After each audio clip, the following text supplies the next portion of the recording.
নামাজ যে কোনো সময় পড়া যায়, কিন্তু কিছু কিছু সময় আছে যে সময়ে নামাজ পড়া মাকরুহ বা নামাজ পড়া নিষেধ। তো এই বিষয়টা না জানার কারণে অনেক ভাই আছেন নামাজে অনেক আগ্রহী, বেশি বেশি নামাজ পড়তে চান, নফল আদায় করতে চান।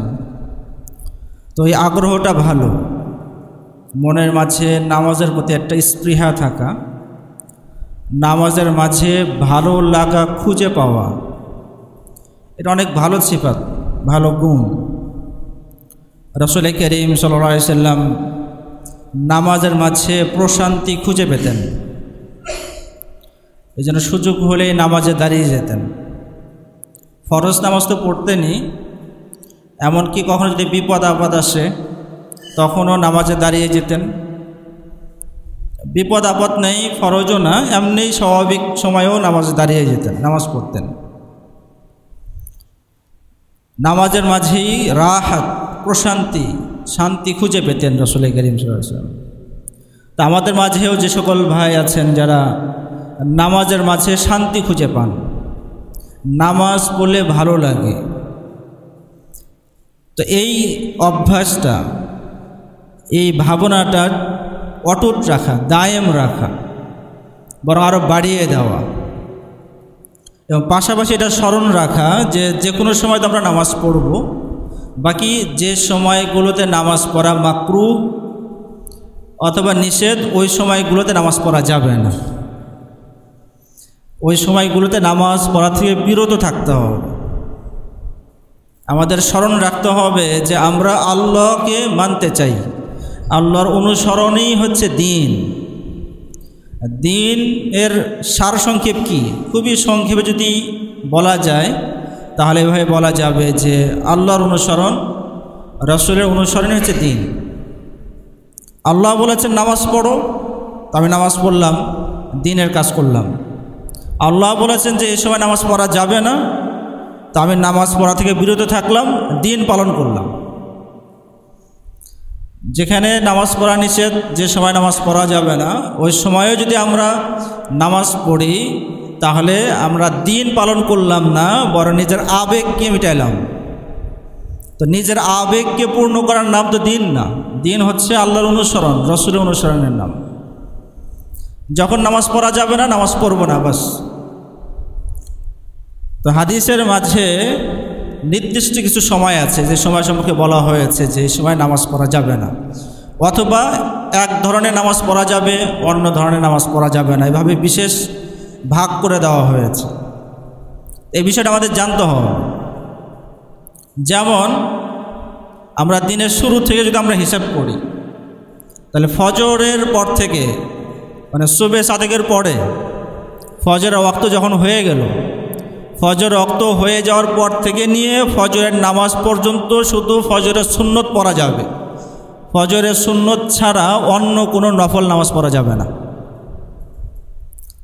কেউ যদি মনে করে যে অনেক সময় আছে তাহলে একটু নফল নামাজ পড়তে থাকি, পড়া যাবে না, নিষেধ আছে।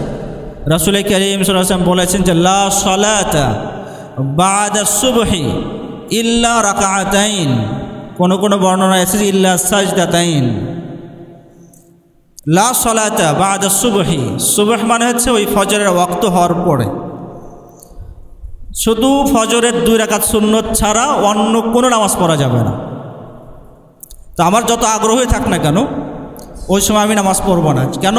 রাসূল বলেছেন নামাজ পড়া যাবে না, এটাই দিন, এটার মাঝেই আমার কল্যাণ। বাকি এই সময় কি করব? হয়তো 2 রাকাত নামাজ পড়লাম, বাকি সময় জিকির করতে পারি, তেলাওয়াত করতে পারি। এবং সুন্নত, ফজরের সুন্নত পড়ার থেকে নিয়ে ফজরের নামাজ পর্যন্ত যে মাঝখানের সময় যে আছে, এই সময়ে মানে এমনি গল্প করা, গল্প করা কিন্তু নিষেধ।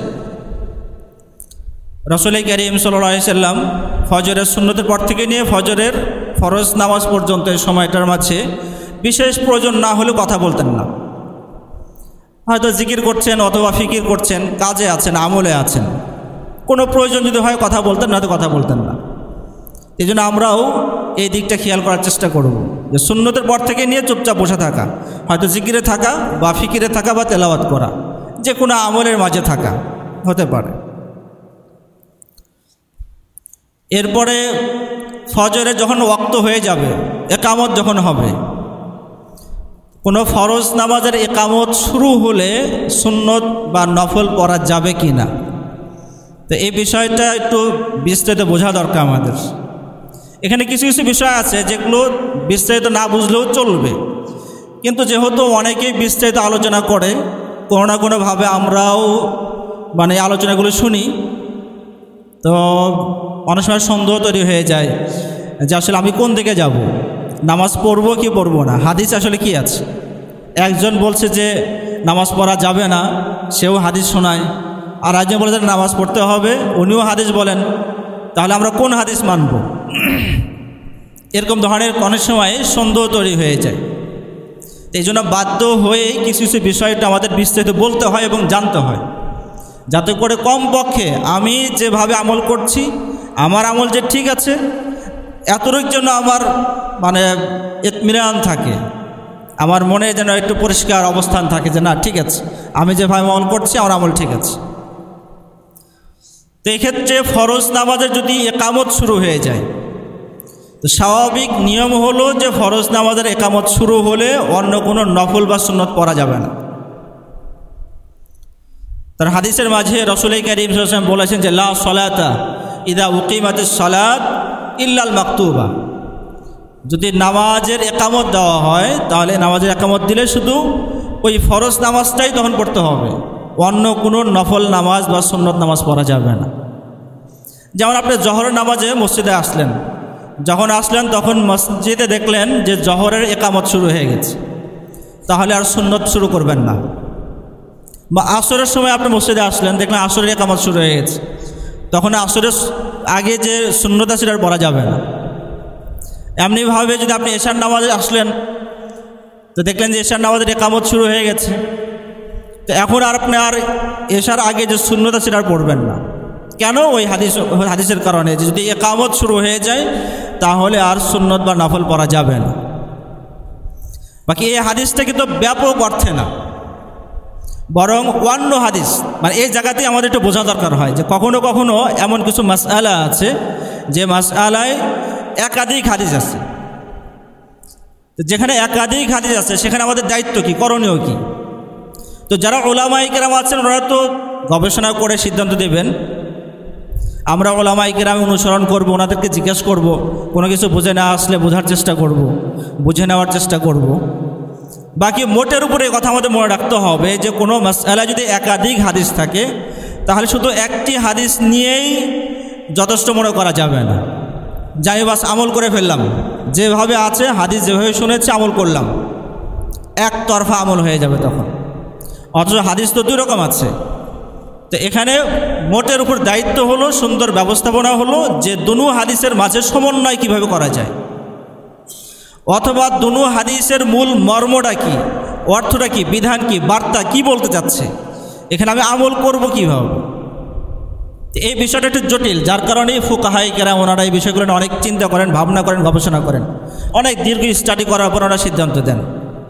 আর অনেকেই আছে বাস একটা হাদিস শুনেছে, শুনলো বাস আমল করা শুরু করলো, তো তার খবরও নাই যে এই বিষয়ে আরেকটা হাদিস আছে, বিপরীতমুখী হাদিস আছে, তো ওই হাদিসের উপর আমল করবে কিভাবে এই বিষয় সম্পর্কে তার জানাও নেই। এই জন্য আমাদের সবসময় মনে রাখতে হবে যে কোনো বিষয় যদি একাধিক হাদিস থাকে তাহলে হঠাৎ করেই নিজের থেকে সিদ্ধান্ত না নেওয়া, বরং কোনো আলেমের কাছে যাওয়া, পরামর্শ করা, ব্যাখ্যা জানার চেষ্টা করা যদি আগ্রহ থাকে। আর যদি এত লম্বা আগ্রহ না থাকে তাহলে নির্ভরযোগ্য কোনো আলেমকে জিজ্ঞেস করলেন, উনি যে ফতোয়া দিল এটা আমল করলেন, হয়ে গেল।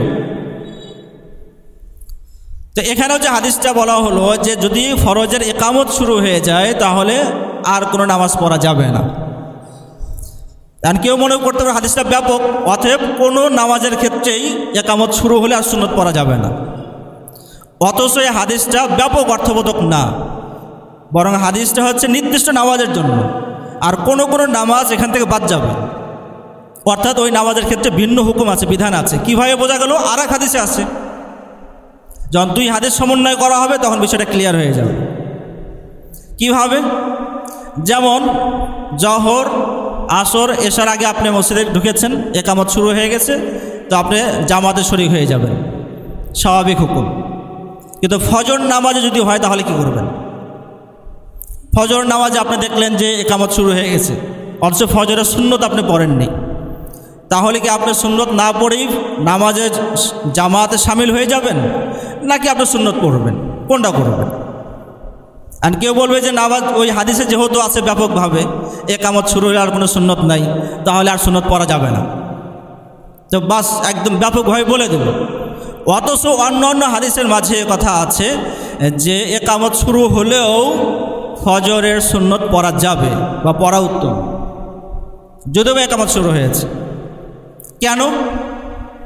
তার কারণ হলো যে রাসূল করিম সাল্লাল্লাহু আলাইহি সাল্লাম অন্য অন্য নামাজের আগের যে সুন্নত আছে এই সুন্নতের চাইতে ফজরের আগের সুন্নতের বিশেষ গুরুত্ব দিয়েছেন, অধিক গুরুত্ব দিয়েছেন। জোহরের আগেও সুন্নত আছে, আসরের আগেও সুন্নত আছে, এশার আগেও সুন্নত আছে, কিন্তু এই সুন্নতগুলোর তুলনায় ফজরের আগের সুন্নতের গুরুত্ব বেশি দিয়েছেন এবং তারগিব দিয়েছেন, উৎসাহ দিয়েছেন।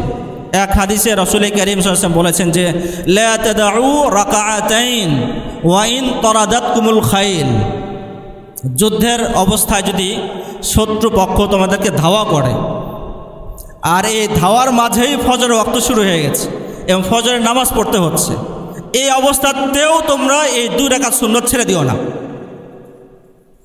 তাহলে কত গুরুত্বপূর্ণ এই সুন্নতটা। এবং রাসূল করিম সাল্লাল্লাহু আলাইহি ওয়াসাল্লাম নিজে এই সুন্নত ফজরের আগের সুন্নত কখনো ছাড়তেন না। অনেক সময় দেখা যেত যে সফরে গেলে সুন্নত বাদ দিয়ে দিয়েছেন, সফরের বিভিন্ন হালাতের কারণে অবস্থার কারণে সুন্নত পড়তেন না, কিন্তু ফজরের আগে সুন্নত কখনো বাদ দেননি। যখন বাড়িতে ছিলেন ঘরে থাকতেন তখনও পড়তেন, যখন সফরে থাকতেন তখনও ফজরের আগে 2 রাকাত সুন্নত পড়ে নিতেন। হাদিসের মাঝে আছে রাসূল করিম সাল্লাল্লাহু আলাইহি ওয়াসাল্লাম খুব বেশি গুরুত্ব দিতেন যে লাম ইয়াকুনিন নাবিয়্যু সাল্লাল্লাহু আলাইহি ওয়াসাল্লাম আলা শাইইন মিনান নওয়াফিল আশাদ্দা মিনহু তাআহুদান আলা হাদাইনি রাকাতাইন। ফজরের 2 রাকাতের ব্যাপারে যত বেশি গুরুত্ব দিতেন রাসূল সাল্লাল্লাহু আলাইহি ওয়াসাল্লাম, অন্য কোনো সুন্নত নফলের ক্ষেত্রে তত গুরুত্ব দিতেন না। অন্য হাদিসে রাসূল করিম সাল্লাল্লাহু আলাইহি ওয়াসাল্লাম বলেছেন যে রাকাআতাল ফজরি খায়রুম মিনাদ দুনিয়া ওয়া মা ফিহা, দুনিয়াতে যা কিছু আছে, দুনিয়াতে অনেক কিছু আছে না, ধন সম্পদ, চাকচিক্য, ঝলেমলে কত কিছুই আছে, তো এত সম্পদের চাইতে উত্তম হচ্ছে এই ফজরের আগের 2 রাকাত সুন্নত।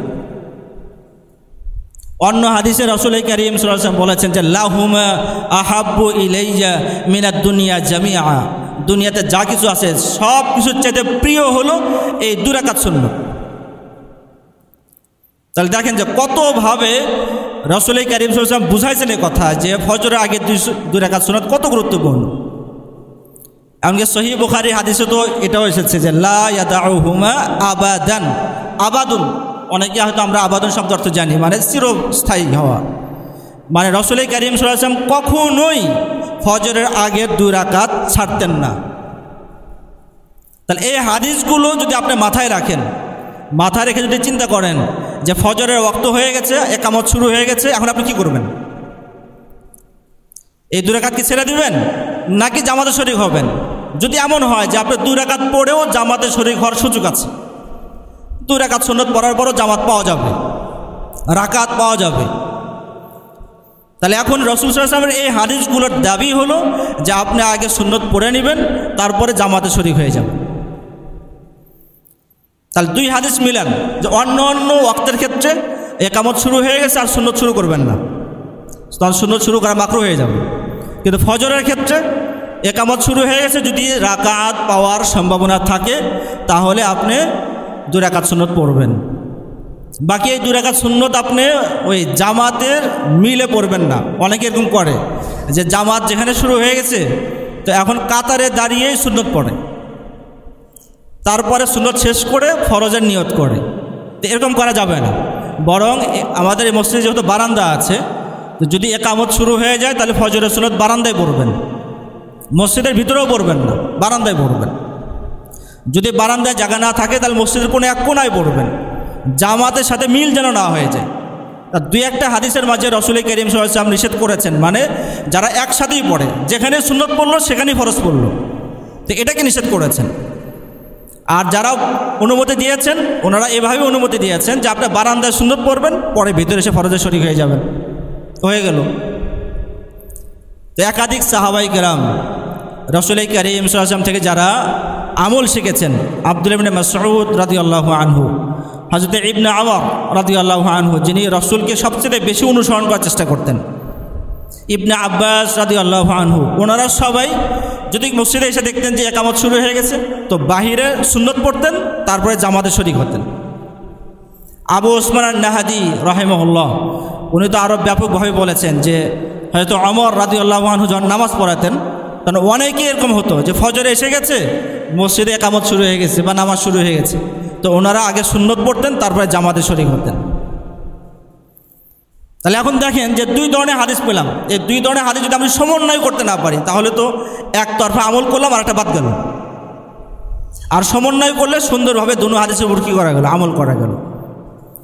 এই জন্য এক্ষেত্রে বিধান হলো যে অন্যান্য ফরজের ক্ষেত্রে একামত শুরু হলে সুন্নত পড়বেন না, ফজরের ক্ষেত্রে ব্যতিক্রম।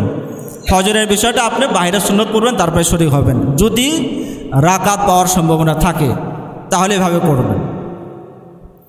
ফজর পড়ার পরে ফজর নামাজ পড়ে ফেলছেন, পড়ার পর থেকে নিয়ে সূর্য উদয় হওয়া পর্যন্ত নামাজ পড়া মাকরুহ। ফজর পড়ে ফেলছেন, এখন আপনারা জিকিরে থাকেন অথবা তিলাওয়াতে থাকেন, এখন আর নামাজ পড়া যাবে না। আর রাসূল করিম সাল্লাল্লাহু আলাইহি ওয়াসাল্লাম হাদিসে বলেছেন যে লা সালাতা বা'দাল ফজরি হাত্তা তারতাফিআ আশ-শামস, ফজর হওয়ার পরে, ফজরের নামাজের পরে সূর্য উদয় হওয়া পর্যন্ত আর কোনো নামাজ পড়া যাবে না, বরং অন্য অন্য কাজে থাকতে হবে। তো এক্ষেত্রে কোনো ভাই এরকম করেন যে ফজর আগে সুন্নত পড়তে পারেনি, জামাতে শরীক হয়ে গেছে, এরপর জামাত শেষ হয়ে গেল, জামাত শেষ হওয়ার পরে আবার সুন্নত পড়ে নেয়।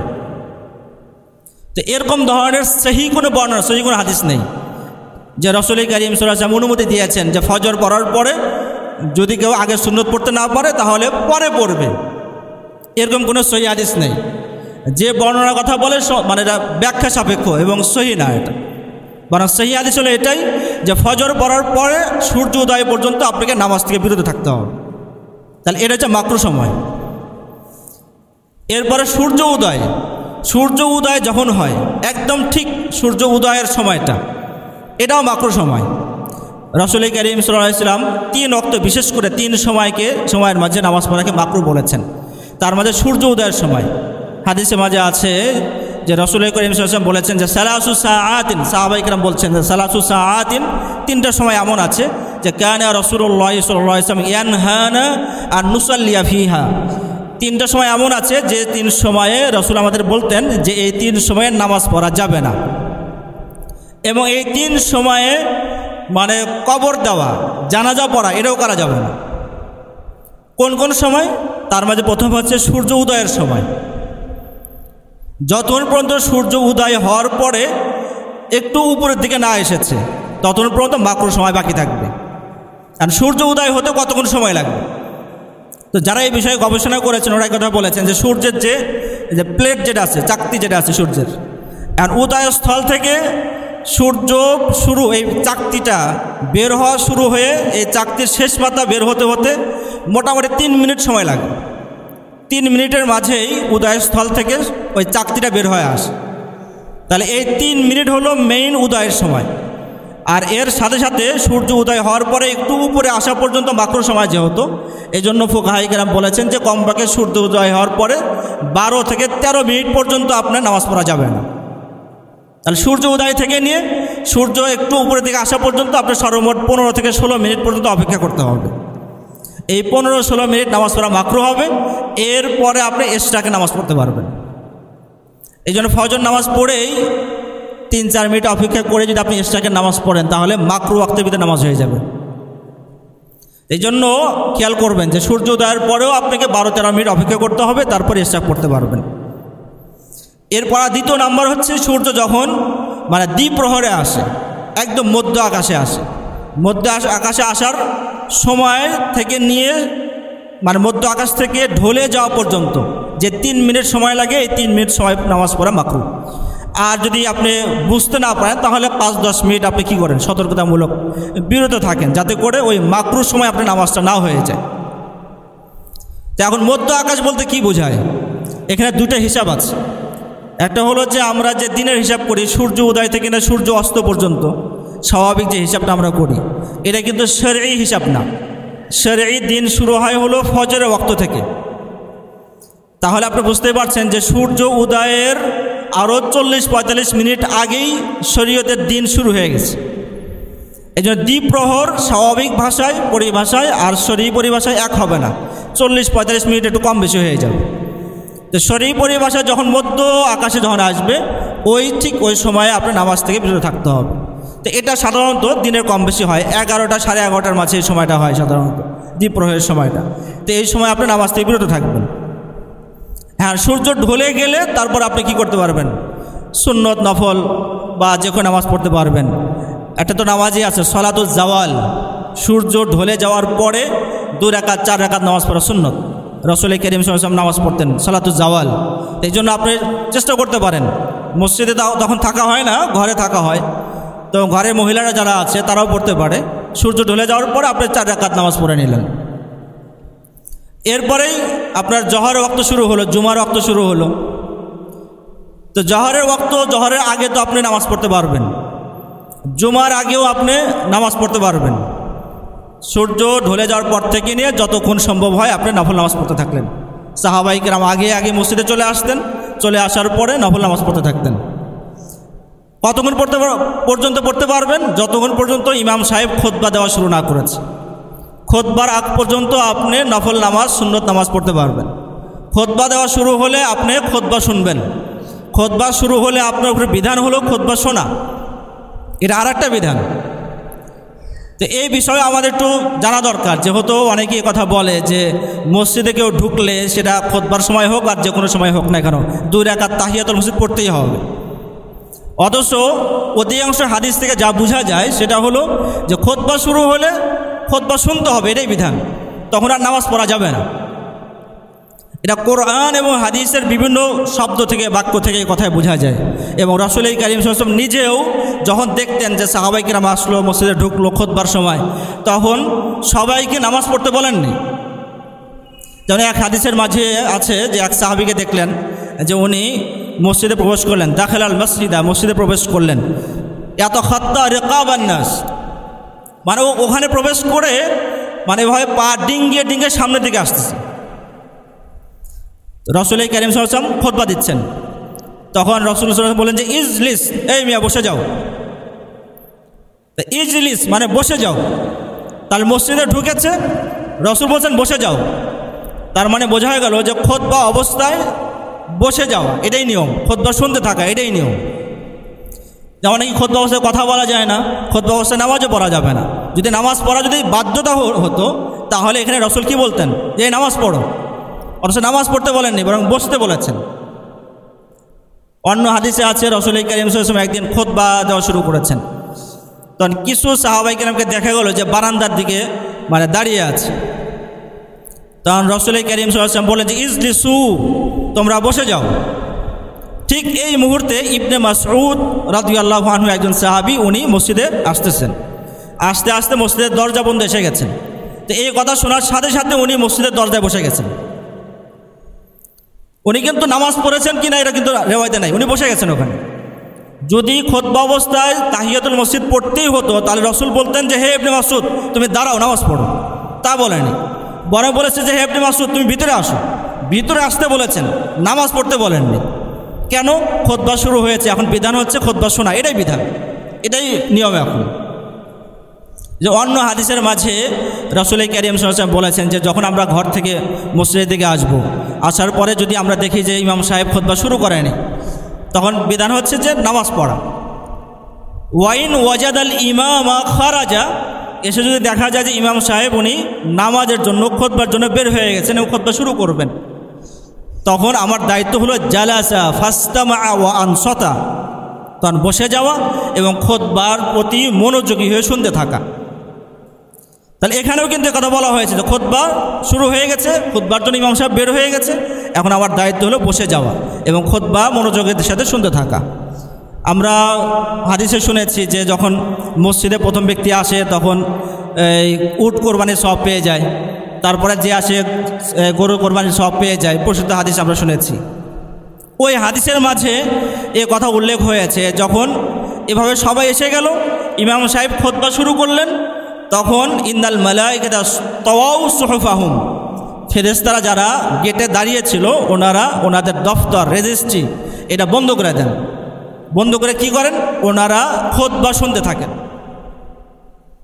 তাহলে বোঝা গেল যে খুতবা শুরু হওয়ার পরে আমাদের বিধান দায়িত্ব হলো যে খুতবা শোনা, এটাই দায়িত্ব। কোরআনের মাঝে ফাসআউ ইলা যিকরিল্লাহ, ফাসআউ ইলা যিকরিল্লাহ, অর্থাৎ জিক্রুল্লাহর দিকে দ্রুত অগ্রসর হওয়ার জন্য বলা হয়েছে। যে জিক্রুল্লাহর একটা মিসদাক খুতবাকে বলা হয়েছে, যেমন এই হাদিসের মাঝে উল্লেখ হয়েছে যে ফেরেশতারা তখন জিকির মানে খুতবা শুনতে থাকে। তাহলে খুতবার প্রতি গুরুত্ব কতভাবে দেওয়া হয়েছে। এবং ইমাম সাহেব বিশেষ করে রাসূল কারীম সাল্লাল্লাহু আলাইহি ওয়াসাল্লাম দাঁড়াবেন, খুতবা দিবেন, তো সাহাবায়ে কেরামের দায়িত্ব তো এটাই হবে যে ওনারা খুতবা শুনবেন। রাসূল সাল্লাল্লাহু আলাইহি ওয়াসাল্লাম খুতবা দিচ্ছেন, সাহাবায়ে কেরাম যদি নামাজ পড়া শুরু করেন তাহলে এটা বেমানান হয়ে গেল না? একবারের ঘটনা কোরআনের মাঝে উল্লেখ হয়েছে যে ওই সময় মদিনার মাঝে কিছু অভাব দেখা দিয়েছিল। তো রাসূল কারীম সাল্লাল্লাহু আলাইহি ওয়াসাল্লাম খুতবা দিচ্ছেন, তখন আওয়াজ আসলো যে বাহির থেকে একটা ব্যবসায়িক পণ্য এসে গেছে। তো ব্যবসায়িক পণ্য এসে গেছে এটা শুনে অনেক সাহাবায়ে কেরাম ওদিকে কি চলে গেছে, রাসূলকে দাঁড়িয়ে রেখে কয়েকজন সাহাবায়ে কেরাম চলে গেছে। তো সাহাবায়ে কেরাম এই চলে যাওয়াটা আল্লাহ পছন্দ করেন, যার কারণে সতর্ক করেছেন এবং আয়াত নাযিল করেছেন ওই তারাকুকা কাইমা, যে তাদের কি হলো যে ব্যবসা দেখে তারা চলে গেল আর আপনাকে দাঁড়িয়ে রেখে গেল। তো রাসূল সাল্লাল্লাহু আলাইহি ওয়াসাল্লাম দাঁড়িয়ে খুতবা দিতে থাকবেন আর আমরা চলে যাব অথবা নিজের মতো নামাজ পড়তে থাকবে, তো বেমানান হয়ে যায়। তাহলে এই সকল বর্ণনা থেকে তো এটাই বোঝা যায় যে রাসূল কারীম সাল্লাল্লাহু আলাইহি ওয়াসাল্লাম এবং সাহাবায়ে কেরাম স্বাভাবিক অভ্যাস বা সুন্নাহ এটাই ছিল যে খুতবার সময় কেউ নামাজ পড়বে না, বরং খুতবার আগ পর্যন্ত নামাজ, খুতবার সময় বসে যাবে এবং খুতবা শুনতে থাকবে। এটাই প্রসিদ্ধ আমল, সুন্নাহ। কিন্তু এই একটা বা দুটা হাদিস এমন আছে যেটা ব্যতিক্রম, নির্দিষ্ট একজন সাহাবীর জন্য রাসূল সাল্লাল্লাহু আলাইহি ওয়াসাল্লাম বলেছেন যে তুমি নামাজ পড়ো। সুলাইক নামে একজন সাহাবী আছেন, উনি হঠাৎ করে এসেছেন, তা যে কোনো কারণে হোক উনি মসজিদে প্রবেশ করেছেন। মসজিদে প্রবেশ করলে রাসূল কারীম সাল্লাল্লাহু আলাইহি ওয়াসাল্লাম তাকে জিজ্ঞেস করেছেন যে সাল্লাইতা, তুমি কি নামাজ পড়েছো? এখন কোন নামাজ পড়েছো সেটা হাদিসে নেই, শুধু বলেছে সাল্লাইতা, তুমি কি নামাজ পড়েছো। কোনো কোনো বর্ণনা এসেছে সাল্লাইতা ক্বাবলা আন তাজিয়া, মসজিদে আসার আগে কি তুমি নামাজ পড়েছো। আপনারা চিন্তা করেন যে জুমার আগে 4 রাকাত সুন্নত আছে, তো জুমার আগে যদি জিজ্ঞাসা করা হয় যে তুমি কি নামাজ পড়েছো, তাহলে কোন নামাজ উদ্দেশ্য হবে? 4 রাকাত সুন্নতের উদ্দেশ্য হবে, এটাই স্বাভাবিক। বিশেষ করে এই বর্ণনা থেকে বোঝা যায়।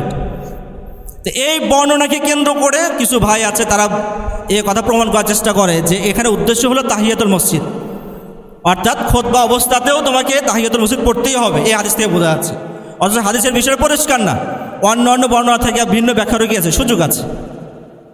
যাই হোক, তো খুতবা চলাকালীন আমাদের কাজ কি এই বিষয়ে একাধিক যে রেওয়ায়েত আছে, এই রেওয়ায়েতগুলো যদি আমরা দেখি তাহলে বোঝা যায় যে খুতবা চলাকালীন আমাদের কাজ হলো আমাদের কি থাকা, চুপ থাকা, খুতবা শুনতে থাকা।